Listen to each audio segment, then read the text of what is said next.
All right, we're doing this. We're All live. right, let's go. Finally, after all the uh, slight hullabaloo we had, getting Making all the this best of set what you up, got. What making we the got. best of what we got. We're doing some Twilight recording right now, but it's all good. Hello, everyone. Thank you for joining me again on another episode of What's CO2. I'm your host, Matt Martinez, and today we have an amazing guest on.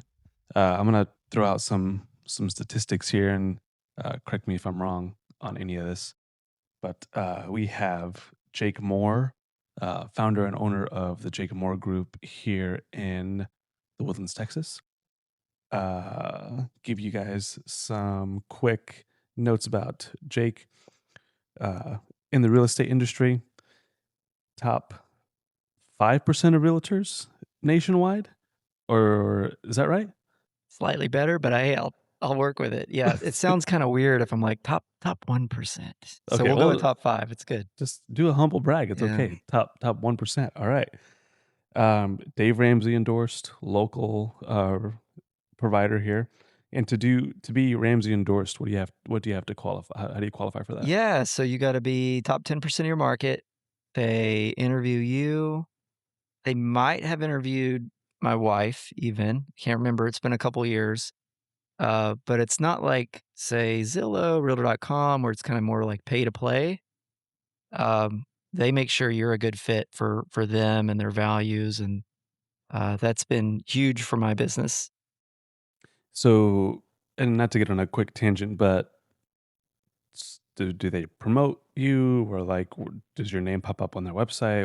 How does that Yeah, help yep. you? So say, you're on like Dave Ramsey's website, and of course he has like a national radio show, and he has podcast, and his big emphasis is financial freedom.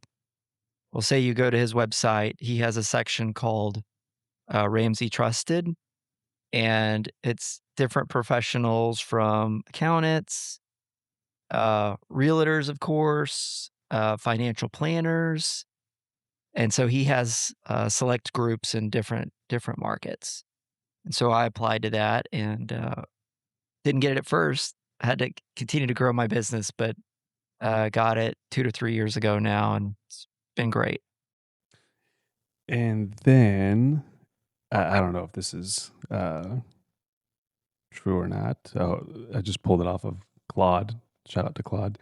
Your homes sell for 98.7% of list price in an average of 14 days versus the market average of 20 days. Can you Mm, concur that or? I love that. I'm not familiar with that statistic.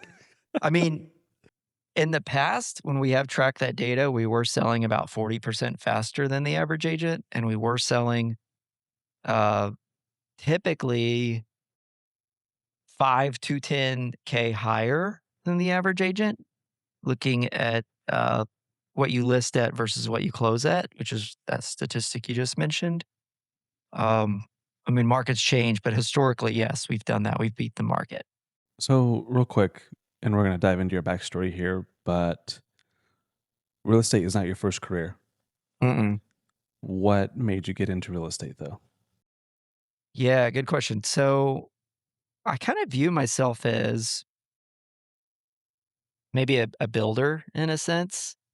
Um, I don't know, we'll get into it, but I've worked corporate jobs.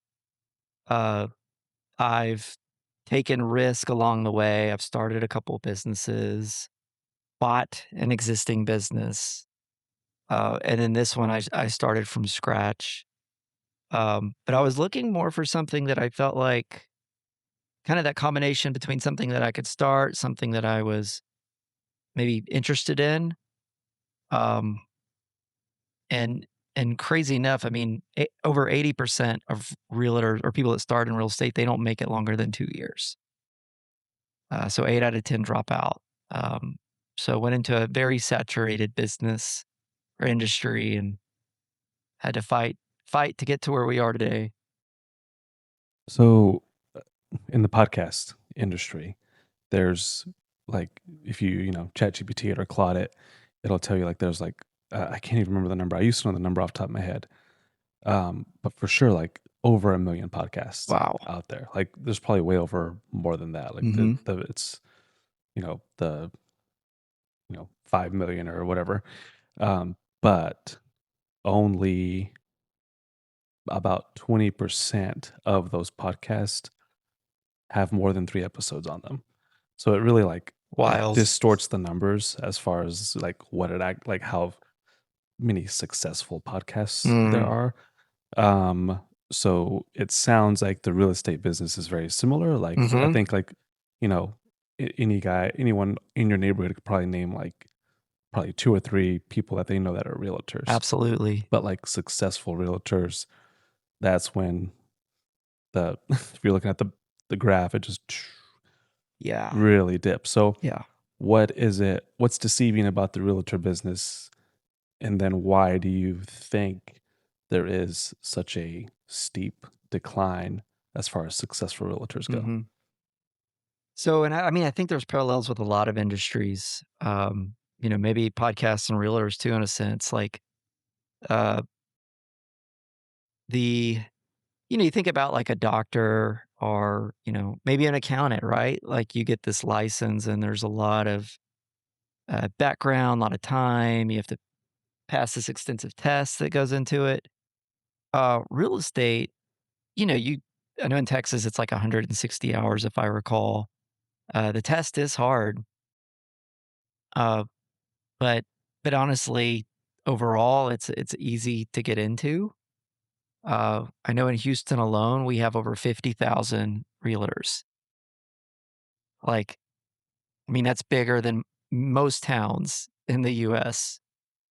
So it's easy to get into. I think people look at it as like, oh, all you do is like take pictures, list homes, drive around, show a house, open a door. That's all you do. So they kind of get enticed by that. I think there's this like false view that it's easy money. Um, what was the other part of your question with that?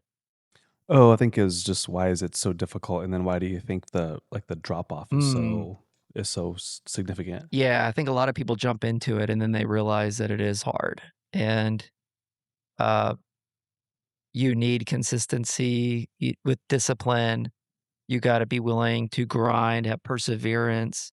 I mean, I think just traits across any industry as an entrepreneur, like so much of succeeding is finding the right disciplines, the right activities that really move the needle, discovering what those are, and then like relentless focus on doing those things over and over. And then it compounds. And for me, I think it's like I work the phones every day. I build relationships. I prospect new leads, very consistent and the things that I need to be doing. And that's compounded for me. Do you think part of what's made you so successful is the fact that you are so consistent in, like, the monotonous Yeah, tasks of the realtor business? absolutely.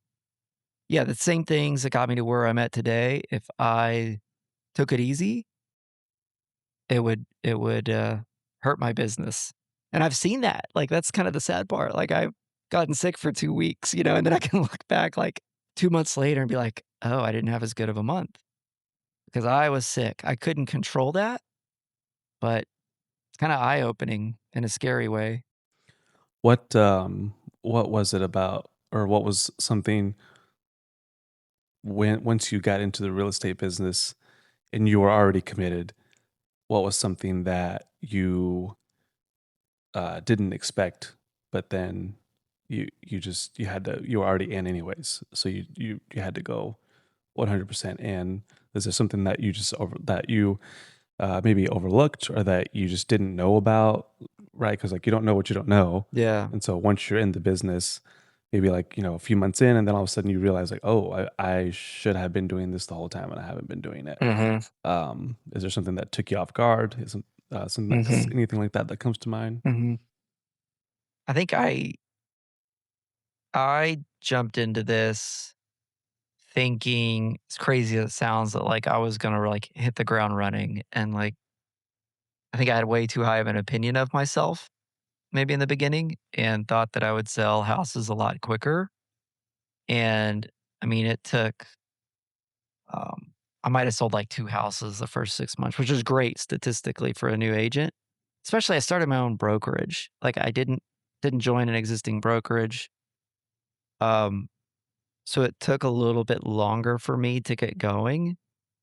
And because I didn't have any like mentorship, I wasn't around other people that had been there, done that. It was like I had to find how to actually get business, if that makes sense. Like you jump in and you think the business is going to come to you and it doesn't. Do you do you see that now as a benefit going into the real estate business? Basically having your mind be just like a fresh slate and like, not having any kind of pre-existing notions about how to play the game, like do this, don't do this, with you just being like, I'm just gonna see what works and see what doesn't work. Yeah. Do you see that as a benefit, or do you still look back and like think, no, I wish I would have had someone to kind of lean on? I think I wish I would have had someone more to lean on because I mean, I did go like the 0.05% path of like most many realtors don't just start their own business right off the bat. They join a brokerage and work under a broker. I had to go find a broker to kind of have under my umbrella. But I really didn't get any mentorship, any support. And so it even makes it more maybe miraculous that we succeeded. Um, so it's like I can speed up that failure curve or that learning curve for people. Like I can get them on the right path day one, which I wish I would have had, but I think at the same time I needed to go through that to make me who I am today. Did you grow up around entrepreneurship? Did you know anybody growing up that was bringing their own business? Like any kind of experience around it when you were as a kid or going into college, anything like that? No. Well, I didn't really have any like very close relationships with people. Didn't really, maybe outside of one family member that was an entrepreneur. Um, so I don't 100% know where it came from. I'd say my closest relationships, like accountant, kind of side. Um, I just, especially after graduating from college, I just kind of wanted to be my own person, wanted to be in control, wanted my hard work to, I guess I didn't want to have a cap on what I could do. And I felt like I had a cap in the corporate world. Where did you go to school at? Oklahoma State, uh, What'd you get your degree in? accounting. Okay. Yeah. So then was your first job out of college just working at an accounting firm, Yeah. or So I got offered to work in accounting out of school. And then I got offered to go work at this software company that was like, I think maybe we had like 10, 15 employees at the time. And so I joined the software company. I couldn't wait to get out of accounting. you got your degree in it, you were like, I'm Yeah, done. I'm done. I mean, I knew like freshman year, I remember calling my parents and being like, I want to get out of this. And they're like, it's a good degree, kind of stick with it. I did, but it was a grind. Yeah. So then, whoa, take me through that experience then, like going to all 4 years of college, like pursuing a degree that you knew you didn't want. What's that Yeah, I like? didn't enjoy, wasn't interested in. And it was really hard for me too. Um, I mean, I- it was a struggle. I mean, the passion wasn't there. Looking back now, I think it also taught me a lot about just discipline and like showing up. Um, but I think it just talks more about, I mean, I think it kind of speaks more to our college kind of prep system as a whole, where I really didn't know what I wanted to do. And so I was like, I liked football, I liked baseball. I was like, I'd be a coach. But that was just like anecdotal, just like I liked it, but I didn't really have practical experience with what I wanted to do. So with that mindset now, what what would you tell your kids if college year 1, they're in a degree, "Dad, I don't wanna do this anymore." What would you tell them? I think the biggest thing there is to try to get them experience around what they may be interested in doing because it's a shot in the dark almost if you're not careful. So, like, Morgan and I, we've talked about that, my wife, of how can we give our 2 daughters, like, that practical experience early on? Like, if we think one's maybe interested in, like, medical field, like, we kinda wanna get them exposure now, and that way we can kinda rule it in, rule it out. Um, so I think that's kind of that would be the direction we'd wanna go. So, talk me through your first job then. So, do you count that accounting firm as your first job, or do you count the software tech or the software company? Well, I got offered a job at the accounting place, but I didn't go there, so I went straight to the software company, and, it was very fast paced. It was really cool because I don't know, have you ever heard of, like, the Inc. 500? Yeah. Uh-huh. So, it became one of those companies, Oh, okay. and when I left there, we had several hundred employees. Um, they even got bought out for, like, not bought out, but, I mean, they have over a 10-figure valuation, like 10 zeros. Think Oh, holy today, cow. Yeah. like $1,000,000,000. Wow. But, yeah, went there. We were growing really fast. Became a manager pretty young. Um, one of those where it's like I kept getting promoted, probably may have been on the C-suite if I had stayed there. Um, but I always wanted to do my own thing. I was never happy there. Oh. Not happy just because you were still having to, like, answer to somebody else, like, you still weren't in fully control or just what? Yeah, I think some of that. I think I had a lot of growing up too because I was young. But I mean, it was a lot of hours. It was working like customer relations kinda within software. I think though, even then, I was like, "Man, what do I wanna do with my life? I don't enjoy this." I would get sad on the weekends because, like, thinking about the work week starting again, like, that was rough. Um, Just the monotony of it? yeah, I guess I was looking for something that just really kinda, like, fueled me? I don't know. It's like I can't explain it, but it was like, Trying to find purpose within yeah, your career path, maybe, or yeah. no? I don't know. It's like I just maybe I wasn't just in my calling, maybe, and it just felt kind of empty.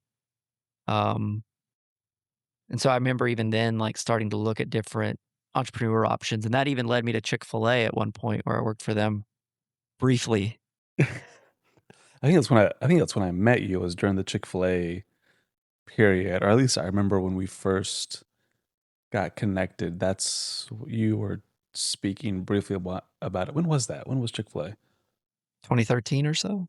20 how long did you stay there? Not long at all. Like I figured out Really? pretty quick it wasn't for me. Maybe like 2 or 3 months. That's pretty Oh, pretty really? dang Oh, fast. I thought you were there longer. So, okay, let's go into the Chick-fil-A gig then. So, did you leave the tech company you were at for Chick-fil-A? I did. Okay. I was making 6 figures, pretty At young, the software. software Yeah, company. Okay. paid my 100% insurance, paid I mean, you look at on paper, to go from that to, like, $10 an hour, but I was that burned out. I was like, "That I needed a change." The money doesn't fill you up, but, yeah, I worked for Chick-fil-A a little bit, and then I quickly realized that working in fast food was also not for me. But, what was it about Chick-fil-A though that made you even get the job? I think I was trying to find something entrepreneurial that I liked, that I could see, like, that I could grow with, and I felt like there was, like, value alignment with Chick-fil-A. I felt like they did a great job with their stores. Felt like it'd be something that would be safe, and those things are all still true, but, you're working with, like, raw chicken, and you're working with a lot of, like, speed going through the drive-through and, like, sanitation and, like, dealing with customers and counting change and, um it just wasn't a good fit for me. Some people, you can get in a kitchen and work, right? Like, my wife would probably laugh, like, hearing me, like, "You're gonna get in a kitchen and work?" Like, when's the last time you even made yourself a ham and cheese sandwich? Okay, so 3 months at Chick-fil-A. Now where are you going? The time was awful. Like, so a little bit more context. We had just built a house in Dallas. Okay, hang on. So you're in Dallas at this point? Or No. So you're here in the Woodlands? yeah. Okay. So this back to the software job, like, we just built a house, I was making good money, but burned out, depressed, desperate for a change. And so, ended up relocating to the Houston area, right? Like around the Woodlands, taking a job with Chick-fil-A with the goal to own a store, right? Or not own a store because you can't own them, but basically you're like an operator. It's similar to a franchise agreement, although not quite. But um, so I had given up everything to do that, figured out like 3 months in, this isn't for me, like, and my wife was pregnant with our first child. We were living with her parents. I felt like I had not only just like turned in my man card in a sense, like our husband card, um, like I'd set it on fire. Like it was just a really humbling time for me. Um, and so then I had to kind of scramble to get back to finding a corporate job. So where does that lead you then? Does that No, we stayed you here, stayed here? Okay. and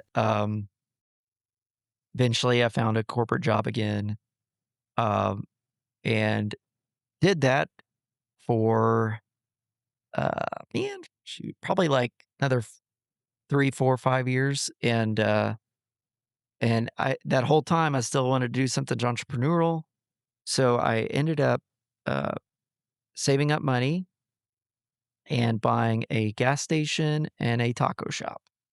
What does your wife think about this during all this time? You tell her you wanna go to Chick-fil-A, like, what is her side of it? She I would say there was some wrestling there, like, of course, we're making good money, we just built this, like, nice house, um, but, there's also a pill to come down here. Her parents were here, we were pregnant with our first kid. I think at that point, I still had some trust currency with her, like, "Hey, I can make this work," sort of thing. Um, Now after that, like, I would say the Chick-fil-A thing was a failure. I learned things, right? But it was kind of a failure in a sense. And then, gas station too, that one was a big challenge also. Um, so yeah, there was definitely some tension there. And then walk me through the idea for buying the taco stand.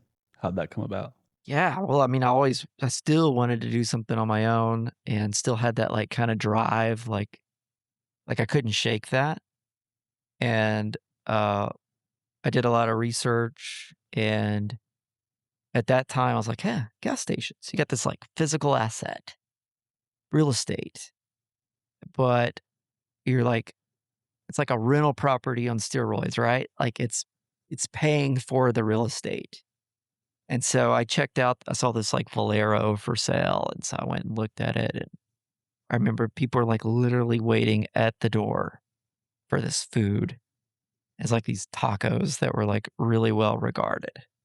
So it's like, "Hey, I could take these tacos, open other gas stations, and, like, scale this." So that was the idea. So you technically have 2 jobs at this point. You're Yeah, running same the thing. taco stand, and then you're working f Yeah, I was doing a really bad job, though, of running the taco stand. That didn't last incredibly long because it was hard to do 2 jobs. Yeah, where was it located at? Was it no? It gets worse. Yeah, okay. It's out in the hill country for those of you who don't know, that's like 3 hours from where I am. So It's I Austin, right? Is that yeah, Austin? Yeah. outside of Austin. Okay. Yeah, so I would, drive there at like 4 a.m. Oh, man. and work from there and then take work calls for Hewlett Packard while I was there, Holy cow. Okay, and then drive so home. yeah. Yeah, no big 3 hours deal. home. But walk me through the point that you realized, "Oh, like, oh, no, this is not going well."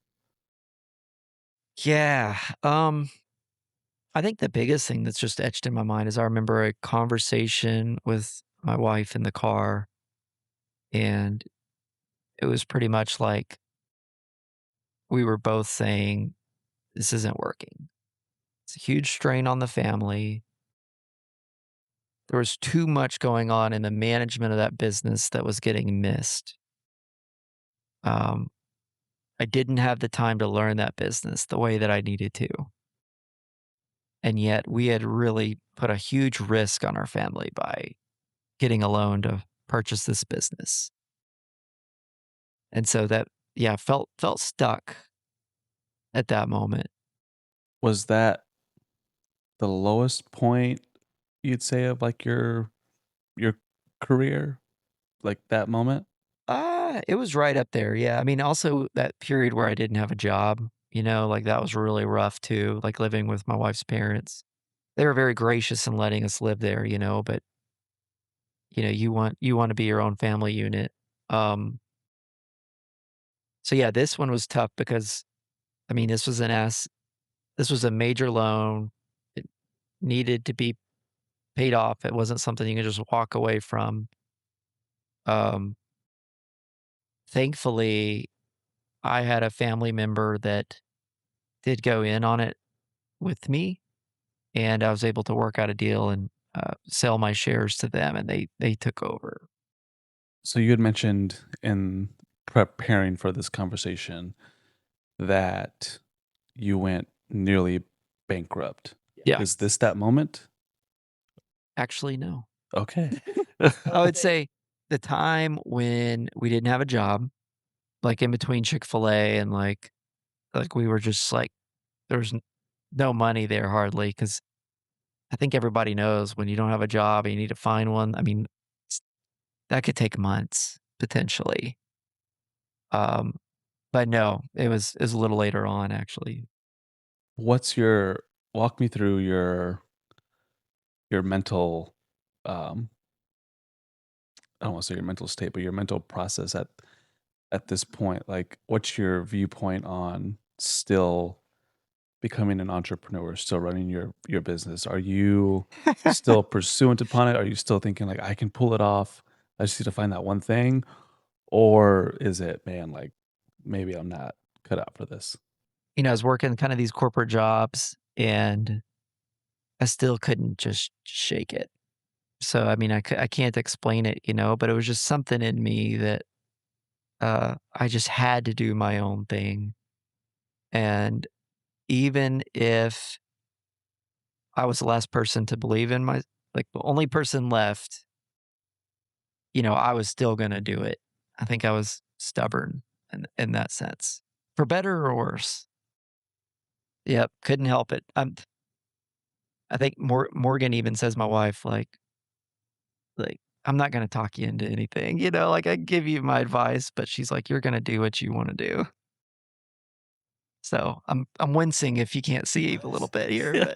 but Okay, so what we didn't cover at the beginning of the podcast is that not only did you go to Oklahoma State and get your degree in accounting, but then you went to Dallas Seminary yeah. and got your master's in theological studies. Is that right? Uh, Or yeah, very close. Biblical studies. biblical studies? Okay. So it was that was it Oklahoma State and then DTS? Yeah. Okay. Yeah. Graduated Oklahoma State. And then actually, while I was working at that software company, um, I went to seminary for a couple of years. So walk us through that decision. What made you wanna go to seminary then? Well, I think it goes back to that journey of, like, trying to figure out what I wanted to do. I just didn't feel really prepped, and, uh, I was really in that season, really felt like I was growing close in my relationship with God, and I remember reading a lot of books, and I remember reading, like, the Bible and just the words, like I'd never it was just speaking to me in ways that had, like, never spoken to me before, and, I hadn't really read the Bible before that, and so it was very much of like a, "Whoa, this is" it was really powerful for me personally at that time, and, so you're kinda looking at things that you have interest in, and it's like, "Well, maybe I need to do that.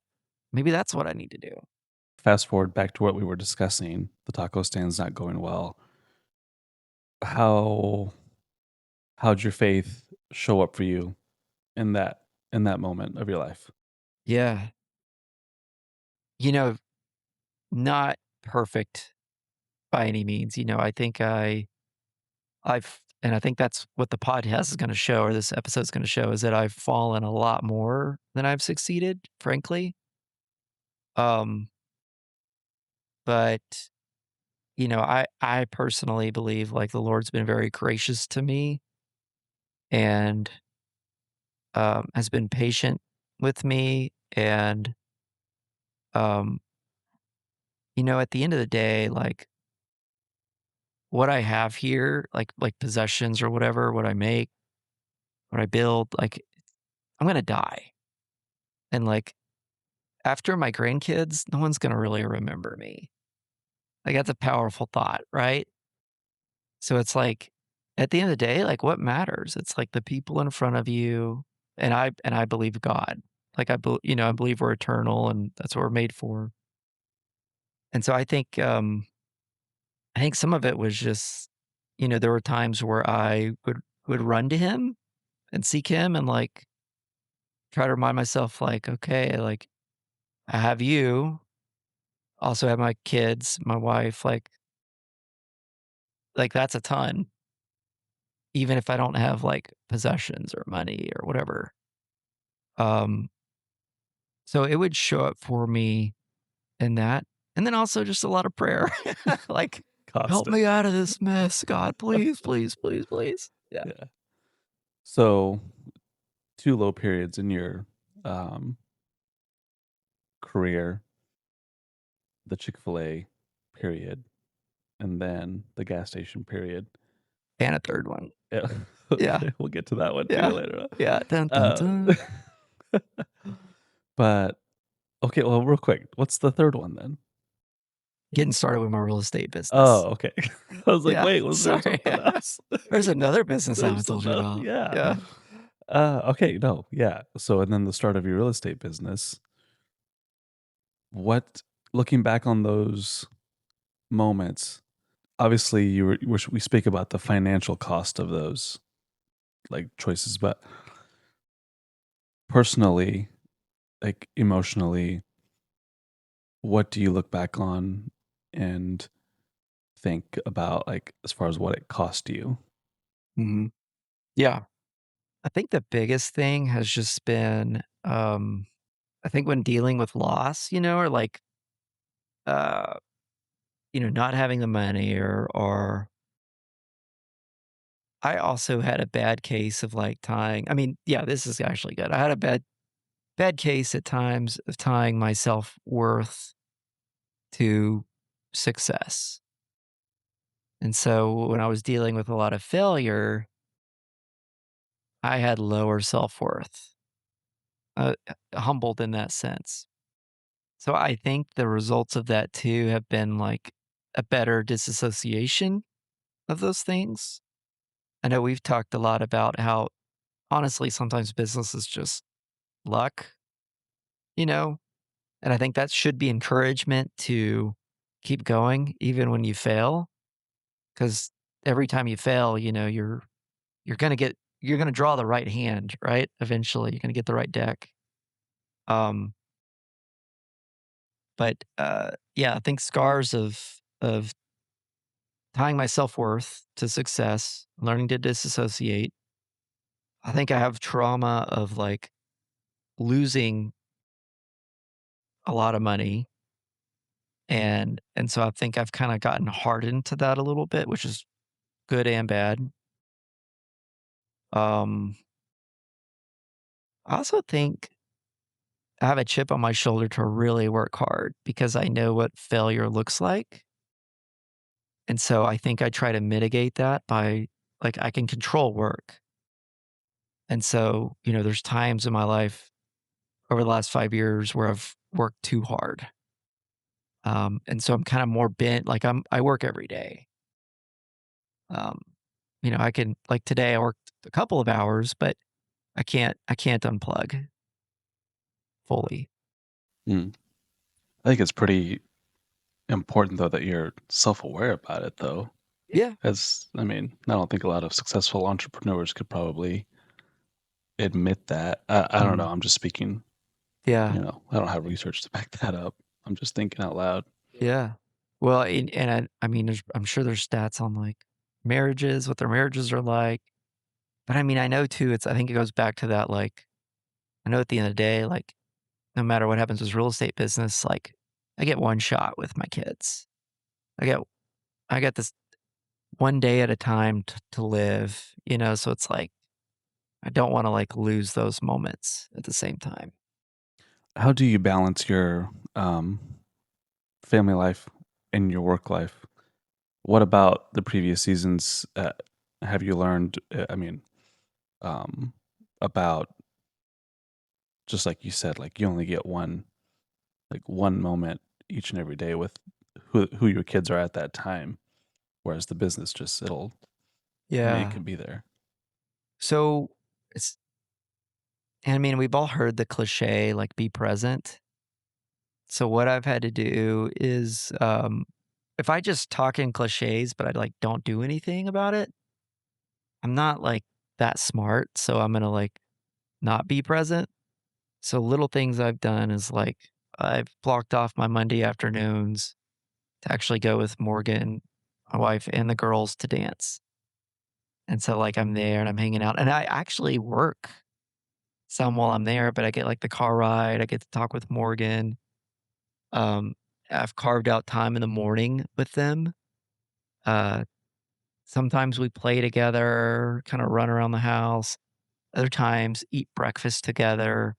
So it's just I think for me, it's been, being disciplined with my schedule. Have you ever noticed any tension between your faith and the realities of the business and being like as successful at as it is? Just between like the realities of just how strenuous or like the pressure, the competition, the money. Like, have you noticed Yeah. like a clash between the two Mhm. sides? Yeah, I have, and it's all my fault, like, uh, there are times when I still make it like an idol. Like, what I mean by that is I will get so, into it that I'll kinda forget who I am, and, like, winning the deal or getting the client becomes, like, everything in an unhealthy sense, like an obsession, and so I've really had to focus on being disciplined, uh, and the first thing that I do every morning now is read the Bible. I try to do every morning, read the Bible, pray, and then I journal, which for me has been really big, and that really helps keep me grounded, but man, yeah, I had long seasons where that wasn't the case. So let's look at the very beginning of your real estate business. Um, Forgive me if I read this incorrectly, but it sounds like it started off as a low point. Yep. Okay, so walk us through the beginning then of the Jake Moore Group. Yeah, so had another corporate job, making decent money. We had also just built a new house. It's just like Dallas, and I quit it all and started the real estate company from scratch and spent a lot of money getting it off the ground. Spent way too much money in marketing, and the marketing was like the wrong kind of marketing for real estate. Maybe for other businesses, it would have been fine, but for real estate, not the right. I wasn't put, I was pushing all the wrong buttons and I was spending a lot of money doing so. So blowing through cash. Then on top of that, you have a longer sales cycle in real estate. Uh, and it was just taking time to get clients. And everybody knows 7 realtors. Um, so we were in a lot of debt uh, at that point, like over 6 figures of debt, like nothing in our name. Wow. Mhm. Okay. But then what made this business different from the other ones that you started? And like why did you keep pursuing it? Yeah. Well, one, I think I liked it better. It's a great question. It was just kinda more of a natural fit.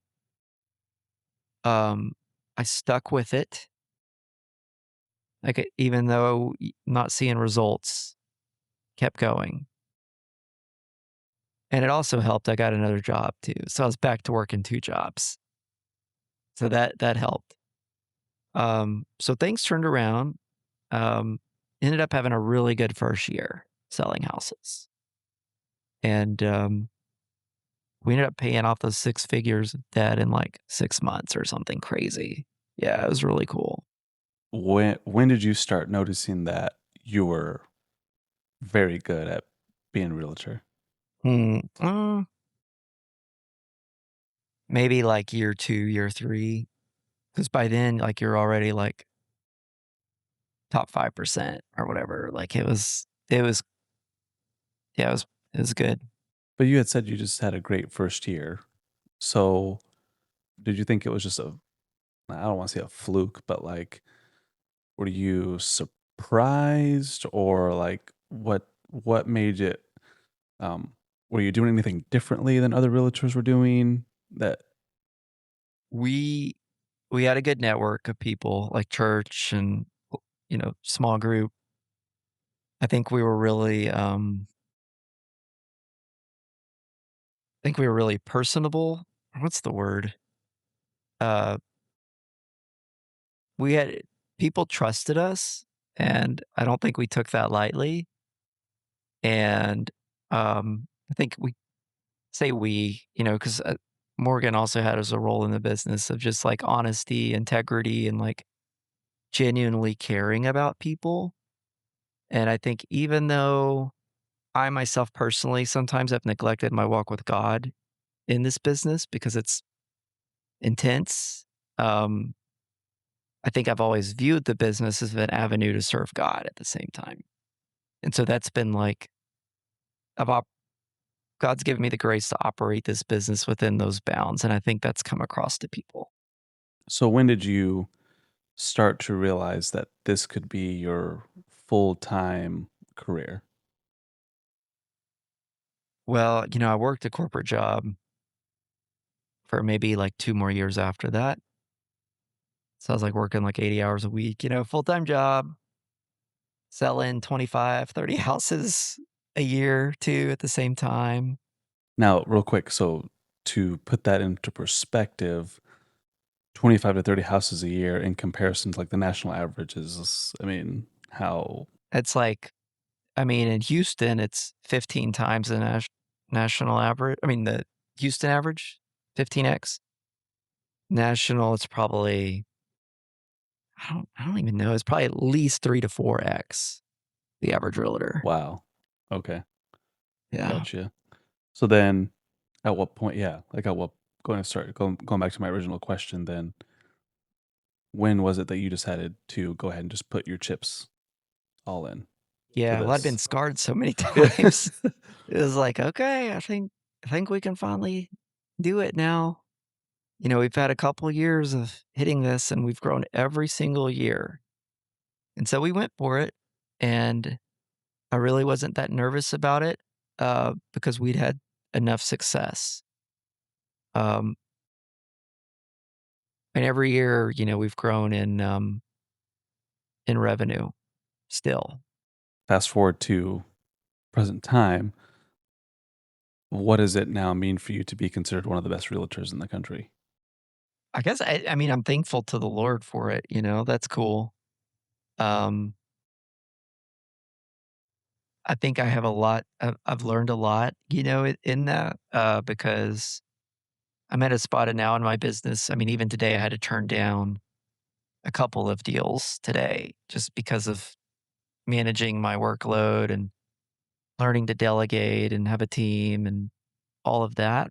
Um, but yeah, I mean, I'm thankful to God that He's given me that opportunity and um, money. Since money doesn't really satisfy, or like winning the game or whatever. I think I still have that challenge of like, well, what's next? What else can I do? And I think that can sometimes drive me crazy, drive my wife crazy, but it's kind of I never held a job longer than 5 years. I'm 6 years now in this business.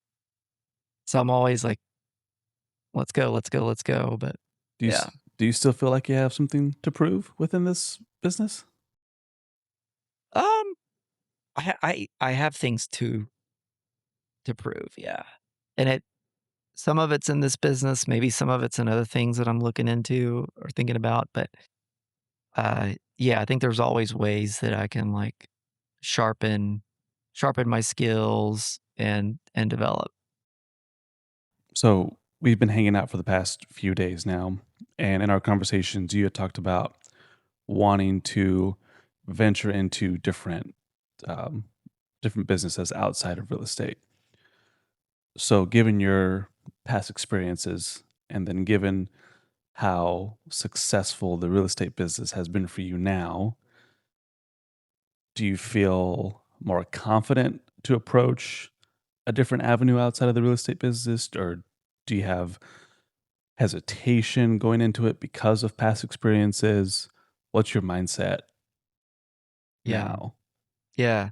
So what this is basically is telling Matt I'm looking into investing into some other things, kind of uh, on the side, while still having this my current business.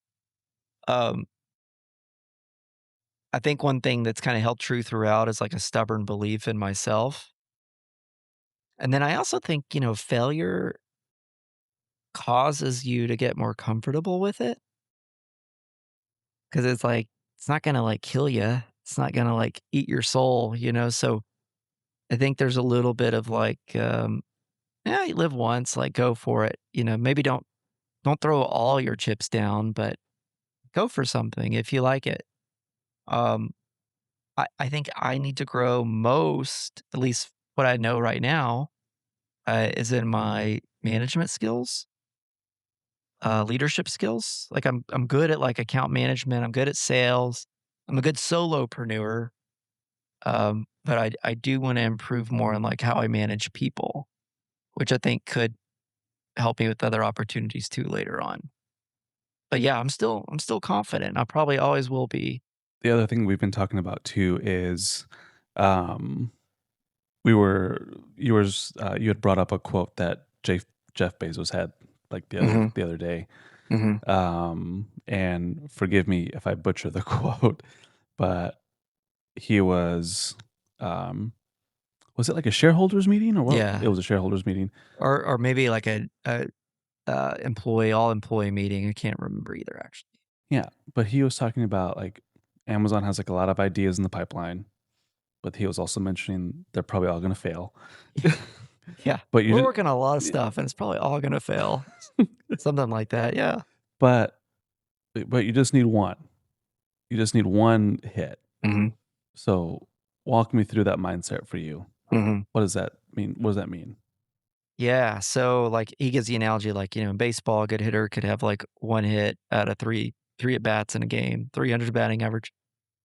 Business, you could have 100 strikeouts, but you have 1 hit, and that could be, like, infinitely all you need. Like, that could be your Amazon. And so, like, I don't know, it gets me comfortable with risk. Um, it also, I think, causes me to not, like, think too highly of people that have succeeded, but also not judge or think too lowly of people that haven't succeeded, you know? I think it's like, uh, you take the principles, you take the traits that people have had, and you try to apply them to your own life.